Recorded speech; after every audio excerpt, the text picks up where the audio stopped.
बिस्मिल्लाहिर्रहमानिर्रहीम अस्सलाम वालेकुम वेलकम ते जी आया मेरे चैनल ईसा होम किचन च। जी व्यूअर्स की हाल चाल है तुहाडा। उम्मीद करनी आ कि अल्लाह के फजलो करम नाल सब ठीक ठाक खुशबाश होवोगे।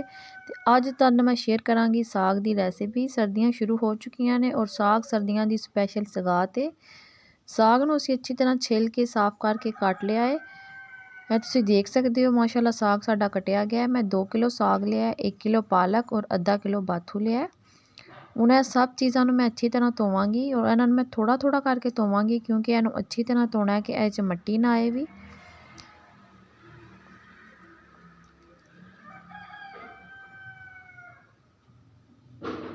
ਸਾਗ ਪਾਲਕ ਜਦੋਂ ਵੀ ਪਕਾਓ ਉਹਨੂੰ ਅੱਛੀ ਤਰ੍ਹਾਂ ਧੋਵੋ ਕਿ ਉਹਦੀ ਮਿੱਟੀ ਜਿਹੜੀ ਹੈ ਨਿਕਲ ਜਾਏ ਕਿਉਂਕਿ ਸਾਗ 'ਚ ਬਹੁਤ ਮਿੱਟੀ ਹੁੰਦੀ ਹੈ, ਖਾਸ ਕਰਕੇ ਪਾਲਕ ਔਰ ਬਾਥੂ 'ਚ ਬਹੁਤ ਜ਼ਿਆਦਾ ਰੇਤ ਹੁੰਦੀ ਹੈ। ਇਹਨੂੰ ਅੱਛੀ ਤਰ੍ਹਾਂ ਧੋਵੋ।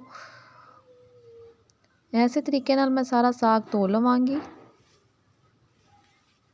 जी तो हुण मिट्टी की हांडी च मैं पाया 2 गिलास पानी गर्म हो गया और हुण इह मैं पावांगी साग मैं थोड़ा थोड़ा करके पाती जावांगी क्योंकि यह मिट्टी की हांडी और ये साग जिहड़ा इक्को दफ़ा पावांगी तो पूरा नहीं आएगा।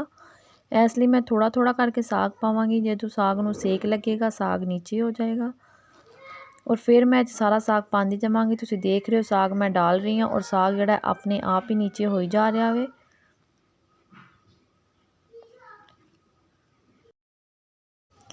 एक दफ़ा साग नूं मैं चम्मच की मदद नाल दबावांगी कि साग जिहड़ा सारा साडा नीचे हो जाए क्योंकि साग नूं जदों सेक लगता है और साग पकदा है तो साग थोड़ा जिन्ना हो जाता है। इसलिए जदों भी साग पकाओ बहुत सारा पकाओ ताकि 2 दिन तुसीं साग नूं खांदे रहो। और हुण मैं इह 'च पाया है 2 चम्मच नमक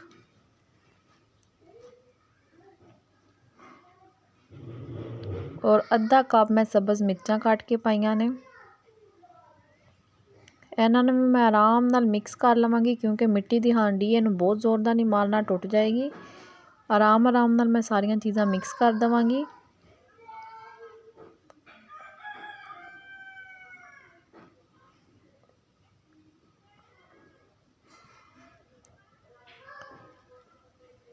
तुसीं देख सकते हो सारा साग साडा जिहड़ा एक हांडी च पूरा आ गया। देखने च बहुत सारा लग रहा सी लेकिन जदों साग नूं सेक लग्या उबलिया तो साग साडा थोड़ा जिहा हो गया।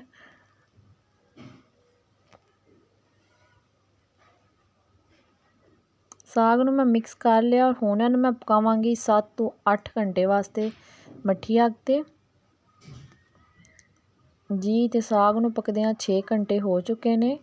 विच विच मैं साग नूं चैक भी करती रवांगी कि नाल ना लग जाए। साग जिहड़ा साडा तकरीबन गल चुकिया वे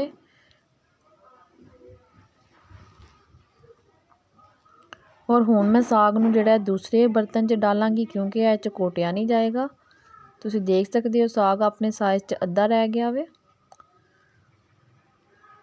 और हुण असीं साग नूं लावांगे कोटा। तुसीं चाहो तो इनू डंडे नाल भी कोटा ला सकते हो और ना बहुत ही मेहनत होंदी है। इसलिए मैं सिर्फ 3 तो 4 मिनट वास्ते बीट करांगी, बहुत ज़्यादा नहीं करना क्योंकि बहुत ज़्यादा मुलायम जिहड़ा साग है वह भी अच्छा नहीं लगता।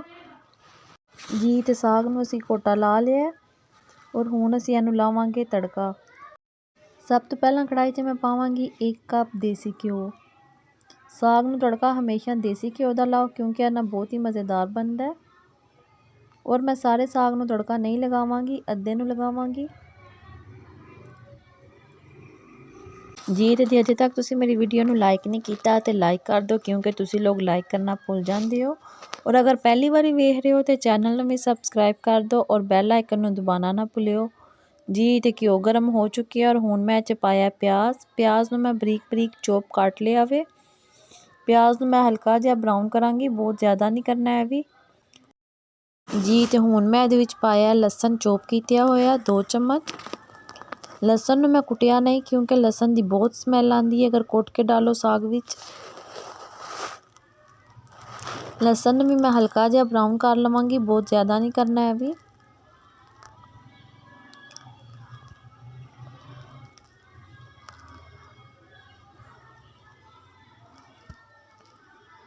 जी तो लसन ब्राउन हो चुके और हुण मैं इह 'च पावांगी 1 चम्मच अदरक कुटिया होया और हुण मैं इहदे 'च पावांगी सब्ज़ मिर्चां बरीक कटियां होईयां 3 तो 4। जी तो हुण मैं इहदे च पावांगी बाकी मसाले, जिहदे च मैं सब तो पहलां इहदे च पावांगी 1 चम्मच जीरा, कुटी लाल मिर्च 1 चम्मच, पीसी लाल मिर्च 1 चम्मच और तुसी नमक चैक कर सकते हो क्योंकि नमक असी पहलां भी जदों साग नूं बॉयल कीता उदों डालिया और सब्ज़ मिर्चां भी, इसलिए मैं हुण बहुत घट डालांगी नमक और लाल मिर्च। तुसी चैक करके डाल सकते हो अपनी मर्ज़ी के मुताबिक। जी तो मसाले नूं मैं चंगी तरह भुन लिया और हुण मैं इह च पावांगी साग। साग पाउण तो बाद भी मैं अच्छी तरह भुन लवांगी कि जिहड़ा साग है घ्यो छड्ड दे।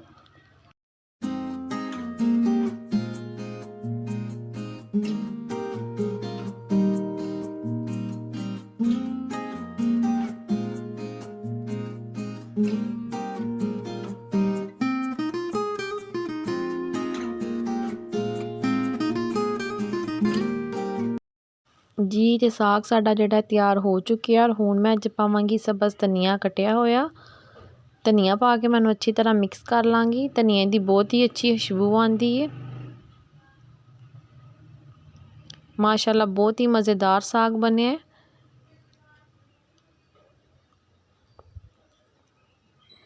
साग नूं तुसी बाजरे की रोटी नाल, मकई की रोटी नाल, चावलों नाल, पराठे नाल, किसी चीज़ नाल भी खा सकते हो। बहुत ही मज़ेदार लगता है। और हुण तुहानूं मैं डिश च निकाल के दिखानी हाँ। साग नूं देसी घ्यो का तड़का लगा के और उपर मक्खन रख के खाओ तो बहुत ही मज़ेदार लगता है। और माशाल्लाह बहुत मज़ेदार साग बनया है। उम्मीद करनी हाँ कि तुहानूं मेरी अज की रेसिपी चंगी लगी होनी है। अगर तुहानूं मेरी रेसिपी चंगी लगी है तो इहनूं लाइक करो और फैमिली फ्रेंड्स च शेयर करो और कमेंट सैक्शन च दसो कि तुसीं लोग अपने घर साग किस तरह का बनाते हो। और अगर पहली बारी वेख रहे हो तो चैनल नूं सबसक्राइब करो और बैल आइकन नूं दबाना ना भुल्लियो भी। वीडियो वेखण का बहुत बहुत शुक्रिया। Thank you so much. अल्लाह हाफिज़।